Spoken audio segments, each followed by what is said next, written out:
I think we have a very different notion of house, place, dwelling and life. As an architect, we talk about space as an object. But space is living. It's an extension of the body. It's an extension of our activities. It becomes an extension of our participation. And then that object becomes a dwelling. And slowly it begins to transform itself through additions.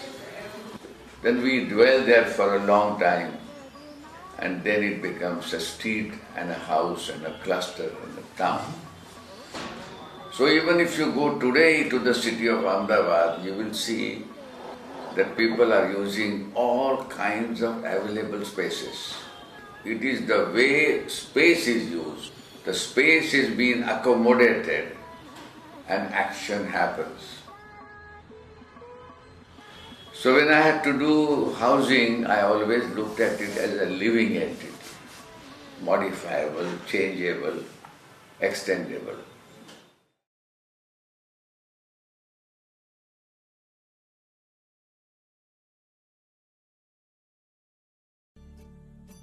The short clip you just saw was our interview with the world-renowned Indian architect B.V. Doshi. Now, Doshi, as many of you may already know, is known the world over for his designs on low-cost architecture and housing, especially incremental housing. This week, we're going to focus on this theme of incremental housing by looking at one of Doshi's most important projects and a scheme that is widely credited as being one of the best-known examples of incremental housing in the world. The Aranya low-cost housing project, located in the city of Indore in central India.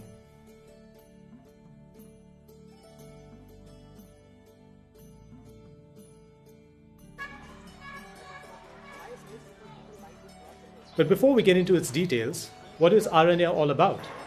To put it simply, Aranya can be largely described as an outcome of the sites and services approach we had described earlier. Designed and developed in the mid-1980s, Aranya was jointly funded by local and national housing agencies, along with financial support from the World Bank.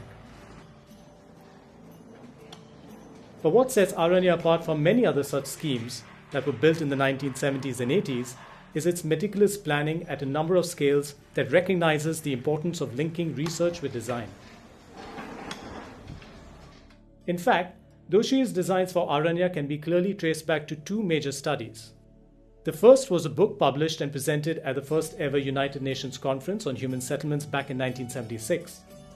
Titled The Habitat Bill of Rights, this was a book that Doshi co-authored along with some of the most well-known architects of that time. Essentially comprising of codes and patterns, the authors of the Habitat Bill of Rights put forth their observations and recommendations that broke down the design of housing into four very clear scales. These were dwelling, cluster, pedestrian precinct, and urban community. The second piece of research that one can see materialized in Aranya came from a series of ethnographic studies conducted in the 1980s by Doshi's office in collaboration with the Minimum Cost Housing Group of the McGill School of Architecture in Canada. All of this research can be found translated into the design of Aranya, which is documented in great detail in the archives of the Aga Khan Development Network. Here are sketches, photographs, models, as well as technical drawings describe the great efforts that Doshi and his colleagues undertook in detailing a master plan that carefully considered a number of aspects. All the way from the layout of individual dwellings and clusters, to vehicular roads and pedestrian pathways, to the design of various types of open spaces, to even the clever planning of services such as toilet cores and drainage systems. But Doshi took the design even further. Beyond the task of designing the master plan, which, as we can see, paid a great deal of attention to the efficient and economical layout of roads, infrastructure, and of course service plots of various sizes for different income groups, Doshi's office also undertook the responsibility for designing and building 80 demonstration houses of various types and sizes that they hoped would inform future residents about the possibilities of each of their individual plots.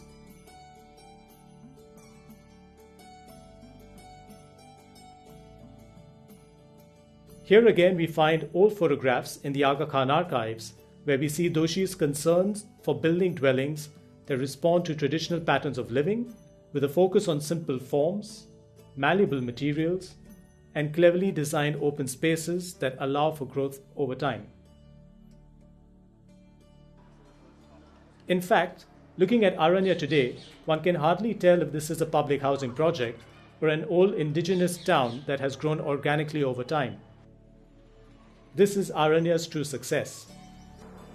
For more than 30 years since it was first conceived, Aranya stands in sharp contrast to the typical cookie-cutter approach to mass housing we often see in India and other parts of the world.